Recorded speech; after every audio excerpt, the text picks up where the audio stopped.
नमस्कार। आदर्श शिक्षण संस्थान की ऑनलाइन कक्षा में सभी भाई बहनों का स्वागत, अभिनंदन। आज हम पढ़ने जा रहे हैं कक्षा 9वीं और 9वीं का विषय है सामाजिक अध्ययन और सामाजिक का भाग है राजनीति।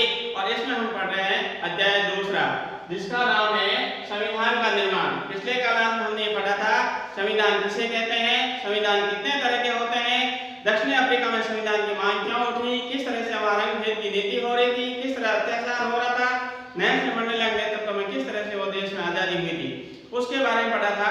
आज हम पढ़ने जा रहे हैं हमारा दूसरा अध्याय संविधान निर्माण, कि हमें संविधान की जरूरत क्यों होती है, किसी भी देश में संविधान की व्यवस्था हो, संविधान हो, इसकी जरूरत क्यों पड़ती है। संविधान किसे कहते हैं, नियम और कानूनों के संग्रह को संविधान कहते हैं। जिस देश में शासन व्यवस्था में नियम होंगे, कानून होंगे, अपराधी को सजा मिलेगी, इसी तरह आगे बढ़ने का सर्वांगीण विकास करने का अवसर मिलेगा। अगर कोई शासन में नियम नहीं होंगे, कोई कानून नहीं होंगे, ऐसी स्थिति में अराजकता फैल जाएगी, अव्यवस्था फैल जाएगी, देश में विकास की जगह विनाश होना शुरू हो जाएगा।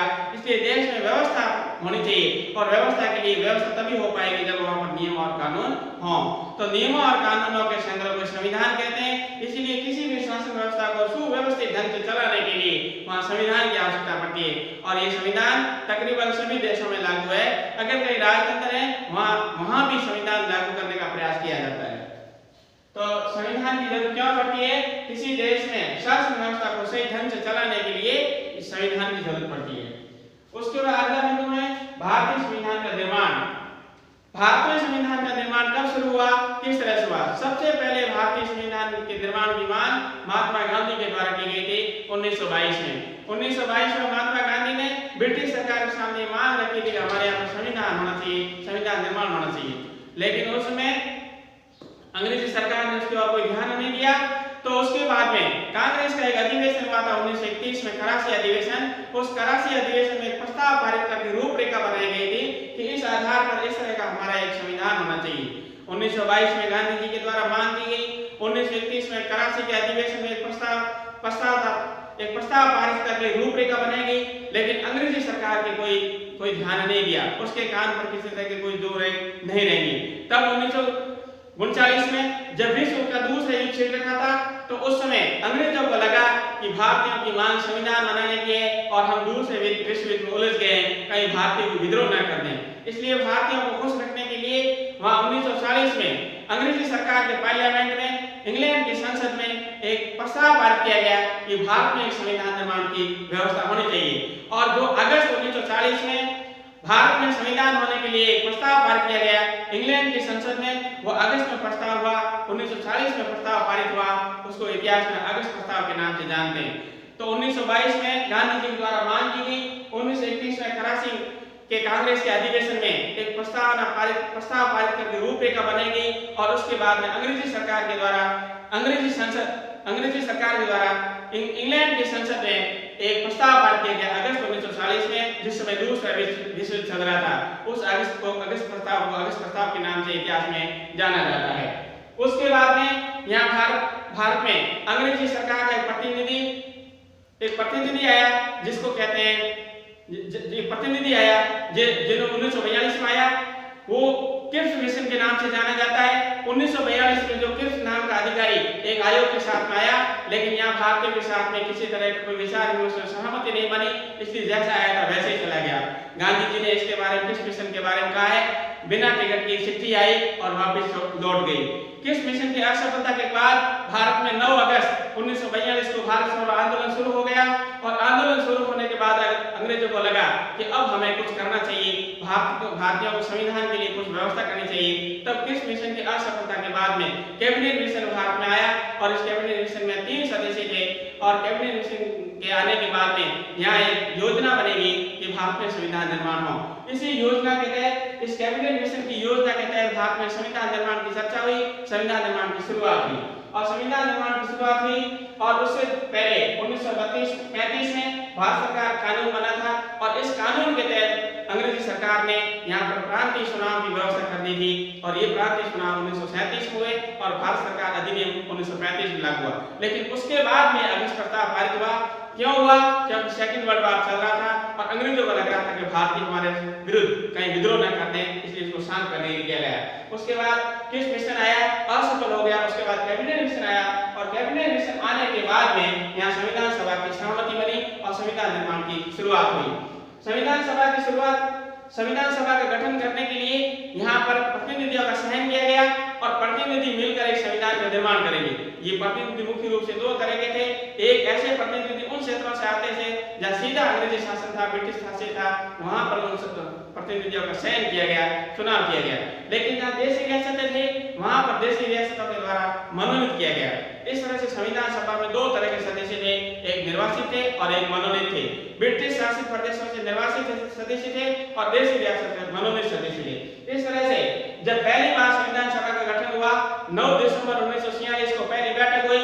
9 दिसंबर 1946 को पहली बैठक हुई। उस समय भारतीय संविधान सभा के सदस्य 389 सदस्य थे। लेकिन ये 9 दिसंबर 1946 की घटनाएं 15 अगस्त 1947 को जब देश आजाद हुआ तो देश आजाद होने के साथ में देश का बंटवारा हो गया।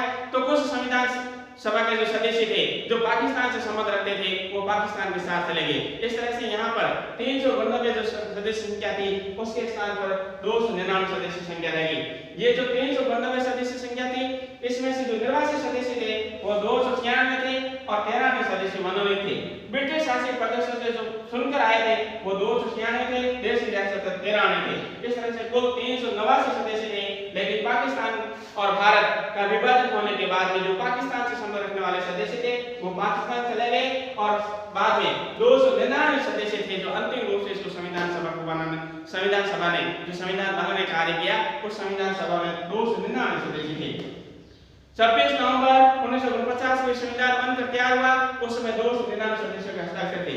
ये जो संविधान बना पहली बैठक 9 दिसंबर 1946 को हुई, अंतिम बैठक 26 नवंबर 1949 को हुई। इस तरह से 2 वर्ष 11 माह 18 दिन में संविधान बनाने को लगे।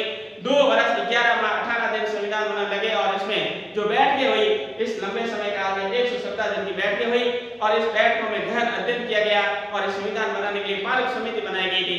उस पारुक समिति का अध्यक्ष थे भीमराव अम्बेडकर और भीमराव अम्बेडकर के नेतृत्व में पारुक समिति ने संविधान बनाने का काम किया। जो लंबे समय बाद में 117 दिन की बैठकें 2 वर्ष 11 माह 18 दिन के बाद में 26 नवंबर 1949 को बनकर तैयार हुआ और 26 जनवरी 1949 को बनकर तैयार हुआ। इसीलिए 26 नवंबर को संविधान दिवस के रूप में मनाया जाता है। भारत में ये संविधान दिवस के रूप में पहली बार 26 नवंबर 2015 को मनाया गया। उससे पहले 26 नवंबर के संविधान दिवस नहीं मनाया जाता था। भारत में वर्तमान के प्रधानमंत्री नरेंद्र मोदी के द्वारा संविधान दिवस मनाया गया 26 नवंबर 2015 और उसके बाद में हर वर्ष संविधान दिवस मनाया जाता है। इस तरह से संविधान बना और ये लागू किया गया 26 नवंबर को तो बनकर पूर्ण हुआ लेकिन लागू किया गया 26 जनवरी 1950 को। 26 जनवरी 1950 को लागू क्यों किया? ये एक जिज्ञासा प्रश्न आता है कि 2 महीने बाद में इसको क्यों लागू किया गया? लाहौर एक अधिवेशन हुआ था 1929 में, पंडित जवाहरलाल नेहरू की अध्यक्षता में हुआ था। उस अधिवेशन में पहली बार पूर्ण स्वराज्य की मांग की थी और उस लाहौर अधिवेशन में तय किया गया था 26 जनवरी 1930 को हम अंग्रेजों के विरुद्ध स्वतंत्रता दिवस मनाएंगे, तिरंगा फहराएंगे।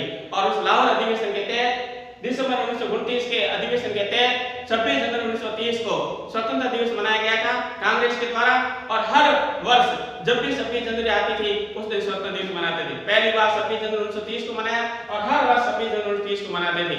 लेकिन 15 अगस्त 1947 को देश आजाद होने के बाद स्वतंत्रता दिवस 26 जनवरी के बजाय 15 अगस्त को मनाया जाने लगा। लेकिन वो जो 26 जनवरी 1930 का था जो पहली बार तिरंगा फहराया था, पहली बार स्वतंत्रता दिवस मनाया था जिसमें भारत गुलाम था, उस दिन को ऐतिहासिक मनाने के लिए, उस दिन को ऐतिहासिक मनाने के लिए, उसको मानने के लिए, उस दिन को यादगार बनाने के लिए जो संविधान 26 नवंबर को बनकर तैयार हुआ उसको 26 नवंबर को नहीं लागू करके 2 महीने का इंतजार करने के बाद 26 जनवरी 1950 को लागू किया गया। उस दिन को भव्य बनाने के लिए, ऐतिहासिक बनाने के लिए। तो इस दिन पूर्ण हुआ था, इसलिए ये दिन भी महत्वपूर्ण है, इसलिए इसको वर्तमान सरकार संविधान दिवस के रूप में मनाती है। और 26 जनवरी 1950 को देश में संविधान लागू हुआ उसको गणतंत्र दिवस के रूप में मनाते हैं। इसके बाद संविधान के मूलभूत कौन कौन से तत्व हैं वो अगले क्लास में पढ़ेंगे। तब तक के लिए धन्यवाद, नमस्कार।